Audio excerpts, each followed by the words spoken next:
Shaw, Yes. founder of ElizaOS. I know you started Eliza like back in like last summer, and it kind of blew up in like last September, October, November. Yeah. November was like our big month. And it was basically through like January, February was the heyday, I'd say. Mm-hmm. It started this AI agents like token launches, and you like did a tour around Asia. There's a lot of developers building on the open source project, developing a lot of plugins for like every single protocol on crypto you can think of. So then you launched the V2. So can you tell me, like, I'm curious what happened since like in 2025? What's been happening in the last? Yeah. Well, I mean, so everything blew up, and at the time, like, it was a research project. You know, like you know, I started working on Eliza right after Upstreet, and you know me from like the Upstreet days, right? And so I had been doing this on my spare time, basically, not as a company or anything, just as like a passion project. And then when it kind of blew up, it was because people realized, oh, I can take this thing that already connects to social media, Discord and Telegram and Twitter, and I can go and like shill meme coins, and I can put a wallet in it and start building plugins on it, right? And so that was like, but it wasn't quite ready. like it was just like, it was like cloning something off GitHub and then like building your company on it. Like, it's a little, you know, that's kind of where it was. So from January onward, we're very much like, wow, this is like, we really have to ship our game. I went and Tina from Flashblocks invited me to this like hacker house. I'm sitting with her and like all these cool people. Vitalik was there. I got to meet all these cool people, and a lot of them were trying Eliza, and I was like seeing how they were using it and kind of struggling. And I was just like, I have to go to ground. I just have to code. And so I spent like the next 6 months just like code what we call V2, but it was really like Eliza 1.0. And so we shipped that in around like June, I'd say. It was like, okay, we're done with this. We're done. And we've been like, it's pretty mature now. So for the last like 6 months, I was just like eating and coding and like I was so stressed. And then, you know, everything kind of died down and chilled out. Bull market kind of dies in a bear market. And actually it's been a lot easier to build, like way, you know, just more like head down, focus, and build the stuff. So we got, the framework is as done as I think we can get it. Now we're like, well, what do we do with it? We got to build stuff on it that really demonstrates. So we built like an OTC agent. We're launching this on Farcaster with, it's base and Solana. So you can like put tokens in and have an agent negotiate on your behalf to sell your tokens like as an OTC deal. We're launching Eliza Cloud, so you can just like launch and host agents. We're doing like, you know, like companions and really appealing to the Web 2 audience. We're launching a game called Babylon, and this is actually a collaboration with Marco and Davide, who's the head of EF, from like their AI side on ERC 8004. It's like their new identity registry for agents. And so we're building a game with them and like driving that. And so that's, I mean, we're doing a lot, but that's like, you know, we've been like head down shipping, and all that stuff is coming out like this month and next month. Yeah. Amazing. So V2 came out, and like you're doing things with like over-the-counter agents that can sell your tokens on your behalf. Yeah, like negotiation agent kind of thing, because that seemed like a cool use case, you know. And really just trying to figure out what are the use cases, especially in DeFi, that are like interesting and work. I think that if I'm like, here's an LLM, go trade a meme coin, you're gonna lose money. You're gonna. It doesn't know about scams. It just doesn't have enough knowledge. But if you're to like say like, well, can it negotiate, or can it like tell someone who has no idea what an LP is, hey, I'll manage your money for you, or your LP, or like yield farm optimization. I think there's a big white space, and we see a lot of the DeFi agents that are doing well, like kind of doing that stuff. I do think that like prediction markets and trading are really interesting to me, but they're really, really hard. Like, you can't just trade like what you need insider information, you need signal, you need to be like on Twitter, like getting the thing right when the KOL posts it, or whatever it is, you know. So we've been working on a game called Babylon, which is like a recreation of X with agents, so that they can like go and basically do a fake prediction market on synthetic data. And Babylon is like a game, or is it? I'd say it's a game. You can play it.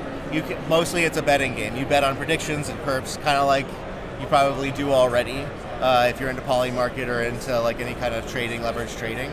But it's all in a synthetic, like SimCity-like universe. And the goal is that I know what the answers are, and I can build like kind of a simulation where the AI can get better at it, basically, is the goal. And if you don't want to play it, you can just launch an agent in the interface and have it play for you. Is there like real rewards, real money to be won in the simulation? Yeah, we're starting with points, but the goal is to do an airdrop and the normal typical crypto app points to airdrop of real token pipeline. We just got to get the kinks worked out. But yeah, I want to do a token for it, basically.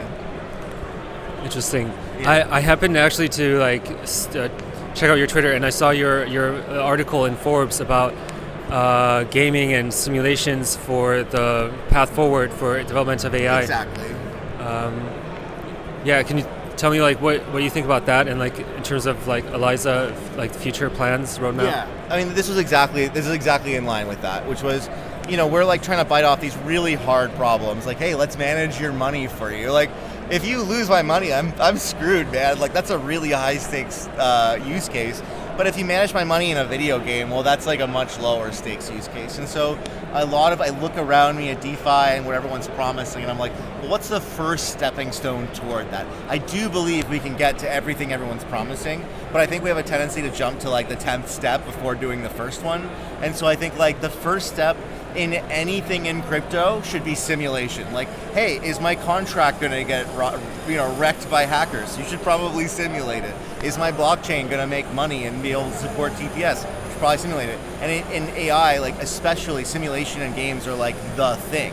The only reason we have GPUs in modern AI is because NVIDIA made GPUs for Quake, and John Carmack, who was making Quake, is now in reinforcement learning doing AI on video games, on Atari specifically, and he has a robot that plays Atari basically.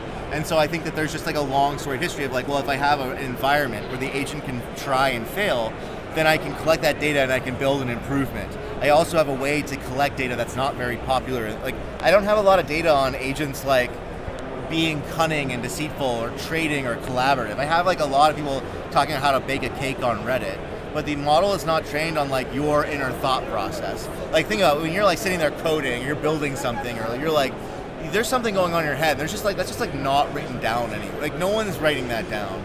And so when the agents like try to do something, we get their thought process, at least they're like writing down their entire thing. We'd be like, well, that one's definitely better than that one. And we can start to kind of rank and do like a policy optimization, like DeepSeek kind of stuff on it. And that's like kind of where we're trying to go with this, is towards self-improving agents and, actually getting better at this stuff, not just like an LLM calling an action, but actually like getting feedback from the world and improving. And I think like that the real world is slow and it's messy and noisy, and if you just simplify all the variables, make a game, put the agents in, and they can actually do that, well, now you've proven that it's even possible.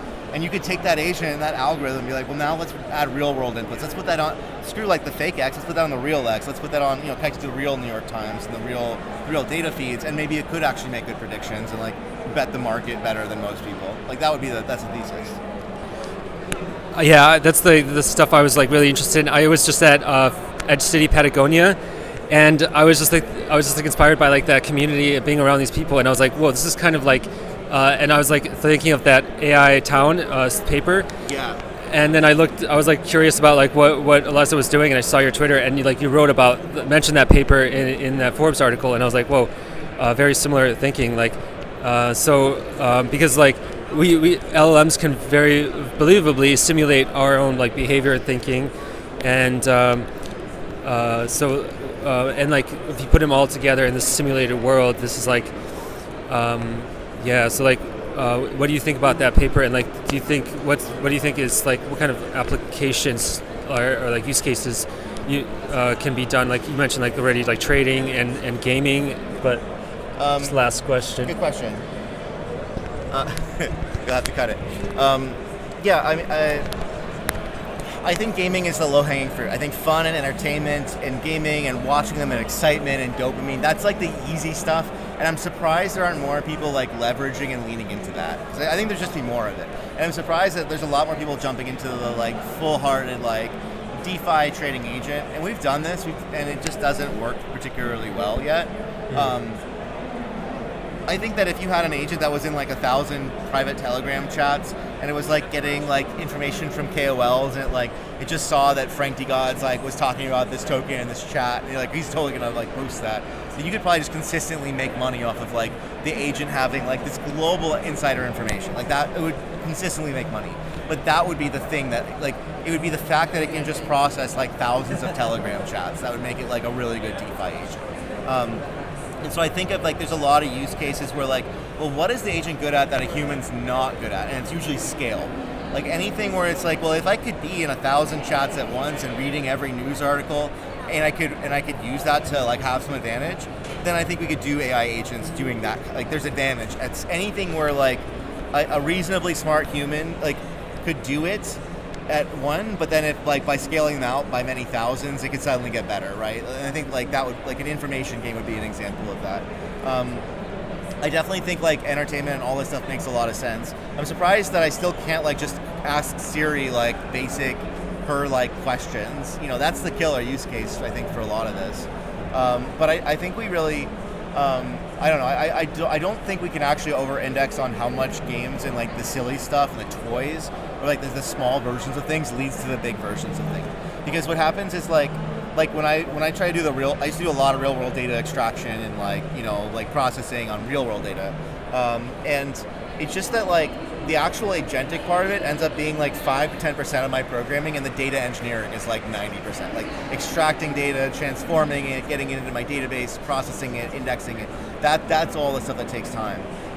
So generally anything that's like synthetic or is like in a box, I just feel very good about. So yeah, I don't have a lot of other like fields I mean, obviously medicine and psychology and therapy, like all those are going to be wrecked. You know, like if you think about it, like, you know, maybe the AI is not as good a therapist as like a great therapist, but most people don't have like $200 an hour to spend. And so like maybe being able to talk to somebody who's listening to you is better than just like, sorry, you're not rich enough to like get therapy. And so I think there's a lot of use cases like that too, where like AI might not offer the agent's not the best possible solution, but in a world where like it's either like you have the money and get that, or you just get nothing and you kind of like have to live with it. I think AI is like a great stopgap. So anything like, you know, social or people getting like personal help and therapy, I think that stuff is like a super good use case. You know, as like a band-aid for a reality that hasn't solved it in a better way, I guess. Yeah, I totally agree, 100%. And like a last question, just like you've been working on this Eliza as an open source project with a lot of contributors. I'm curious, like what has been like some like biggest lessons, learnings about like how to do that well? Oh wow, a lot of lessons. I mean, I think maintaining open source is really hard. I think we paid a large price in the beginning by being very like inclusive and saying let's just accept a lot of PRs, and that led to a lot of things like not really getting into like things adding a lot of bloat that were not the way that I would have done them. Or like I would set a design pattern for something like, oh, let's just call OpenAI, and then we'll add an if statement for Claude, an if statement for Grok, and pretty soon we had an if statement for like 50 different providers, and we're having like hundreds of changes just to this one file. And it was like, well, this is a horrible pattern. And so I realized that like with open source, like I love building in public, but once people start to commit code, like you kind of have to be very defensive about it and really think about like, is this the way I want it? And I was really trying to like be inclusive because I wanted people to feel included in the project and feel like, oh, my code got accepted. People would like go post like our PR got accepted, and that was like a great way to build the project. But it came with the cost of stability, like for sure. And there were just like some primitives in place, like a plugin system and like separating the architecture that I didn't really have to think about until I was getting like 100 PRs a week, and we're like, oh shit, like, well, and every time you're getting a PR, I could break all these other plugins, and now cloning the repo is like a 2-hour thing. We have 200 plugins. You can't even build the whole thing. You have to support it on all the platforms. It was like that kind of stuff. And so I realized like you have to be really conscious of like the less code you have to own and maintain, the better. The more you can break things out into plugins and give other people responsibility for their part, and less like you have to force it into your thing, the better. And there were like, I know this is really nerdy, but there were some stuff that like you think sounds really great. Like, okay, I want to decouple the event handler so that you can build a custom message handler so that if you get a message to your agent, you could like handle it however you want. Like, you want to save it to your database, you want to handle it with your own prompt, that would be great. And so we were like, well, let's build a decoupled event system, an event registry. And so you can register the event by the event name. But then what happens is that in code, once you have events, like you don't have a clear like this calls this, you have like, well, it calls some event name and whatever's registered to that gets called. And that was like the stupidest, hardest problem for devs to get their minds around. It was just like, oh, like how does it work? Where is the thing?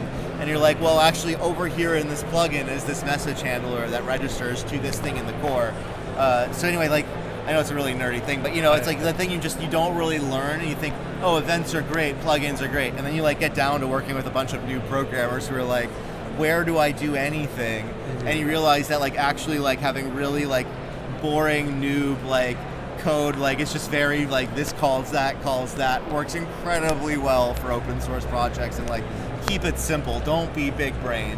Anyway, yeah. So yeah, I understand. I remember setting up the Eliza agent back in like January, like having it post to my Twitter, and I fine-tuned on my own Twitter post, and I was like, it's really cool to see that and see like tweets that were like sounding like me, and that was kind of mind-blowing experience.